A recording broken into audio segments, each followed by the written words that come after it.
เราเรื่องล่ำนี่เป็นใบลายยางเราเรื่องล่ำนี่เป็นใบลายยางล่องจังหวะต่างๆหน่อยบุญท่านสิล่ำทุกคนทั้งมือทั้งสองทั้งเขา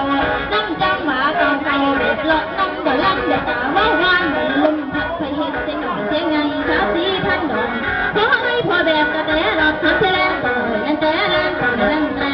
มักแบบไตรอแม่ลำได้ไล่แล้วลำแบบแก้วเที่ยงแก้วแบบมีจุกที่มักคุยมักก่อสุนจุนเป็นที่มักมีทางให้ลำได้คู่ยังยกมือขึ้นตามทางออกหาบ้านที่บ่เรื่องลำก็มีได้หลายประเภทให้พระจันทร์สังเกตจังหวะลีลาหนึ่งคือนั้นที่ดาคนเก่งได้พอ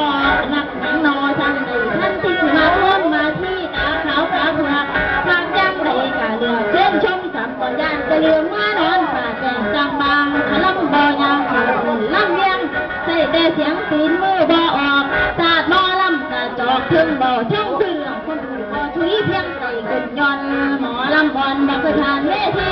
แล้วบ่ลำบ่มีเด้หันสีปากลำแล้วห้องกากกากซึ่งสันเทิงกว่าบังกะเป็นจานหัวเดนอพอยังหมอลำไม่นี่คือนั้นที่ได้มานักกีฬามวยจากมักเคยรังมีกายแต่ว่าทรงยังมีสุดเป็นนักกาวีเคยพอเคยผ่านในทุกอย่างนี้สำหรับกันลำบ่ต้องใส่เคยหามาอวดว่าเก่งเต็งสาวจริงก็เล่งเตะเล่งเต็ง